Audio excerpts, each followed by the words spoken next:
Hello friends, welcome back to our YouTube channel. आज यह dictation Hindustan पत्रिका से लिया गया है, जिसकी गति 80 से 90 वर्ड प्रति मिनट की होगी। तो डिक्टेशन शुरू करते हैं। Ready, start. सर्दी में कपकपाती राजधानी दिल्ली में चुनाव कार्यक्रमों की घोषणा के पहले ही सियासी पारा चढ़ चुका था।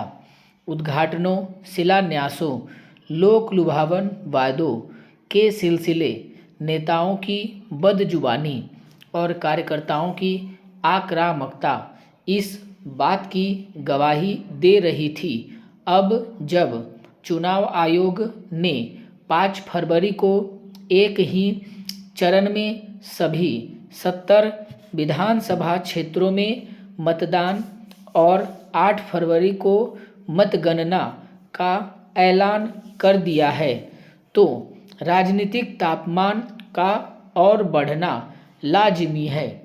इस घोषणा के साथ ही राजधानी में आदर्श आचार संहिता लागू हो गई है।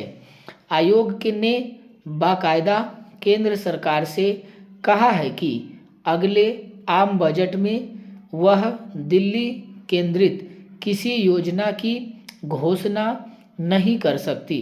निसंदेह बीते कुछ चुनावों में आदर्श आचार संहिता का जिस पैमाने पर उल्लंघन देखा गया और चुनाव आयोग की भूमिका उन मामलों में जिस कदर उदासीन दिखी, उससे इस व्यवस्था को ही कटघरे में खड़ा किया जाने लगा था।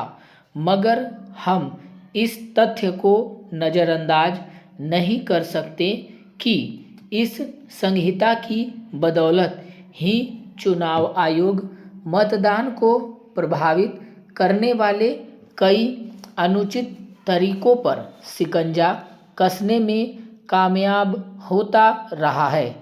हाल ही में महाराष्ट्र, झारखंड के विधानसभा चुनावों के समय आयोग ने लगभग 1100 करोड़ रुपये की शराब, ड्रग्स, आभूषण और नकदी आदि बरामद की थी।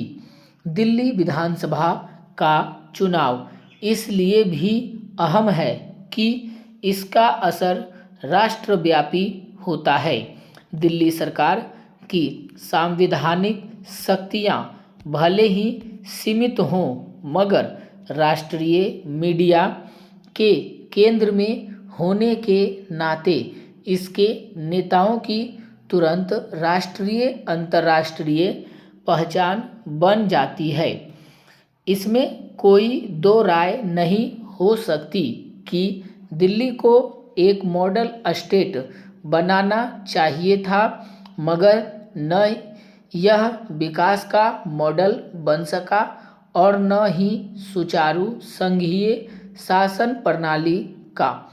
बजबजाती यमुना, दम घोंटू प्रदूषण या फिर केंद्र राज्य टकराव ही इसकी पहचान बन गए हैं।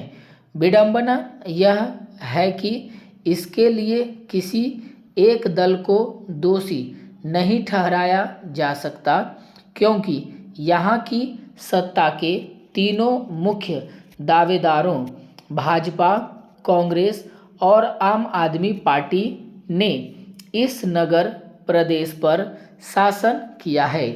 भाजपा, कांग्रेस और आप तीनों के लिए यह विधानसभा चुनाव करो या मरो की स्थिति वाला है। पिछले 3 लोकसभा चुनावों से केंद्र में सरकार बनाने और दिल्ली की सभी संसदीय सीटें लगातार जीतने के बावजूद भाजपा पिछले 26 वर्षों से राजधानी की सत्ता से दूर है। यही नहीं, दिल्ली नगर निगम में दशकों से कायम उसकी सत्ता भी छिन चुकी है।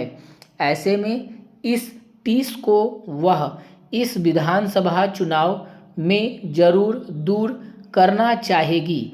विधानसभा सीटों के लिहाज से भले कांग्रेस के पास खोने के लिए कुछ भी नहीं, पर उसके आगे सबसे बड़ा सवाल यह है कि लोकसभा चुनाव में आप से गठजोड़ करने उसने राजधानी में वोट प्रतिशत या मतदाता वर्ग में जो अपनी पैठ बनाई है, क्या उसे बरकरार रख पाएगी। आम आदमी पार्टी के लिए यह इसलिए बेहद अहम चुनाव है क्योंकि उसके पास वैकल्पिक राजनीति की जो सबसे बड़ी थाती थी वह लूट चुकी है। उसके नेताओं पर कथित भ्रष्टाचार के आरोप लग चुके हैं और वह भी अन्य दलों की तरह गठबंधन और तोड़ जोड़ के रास्ते पर उतर आई है। इस चुनाव की सफलता विफलता उसकी असीमितता से जुड़ी है।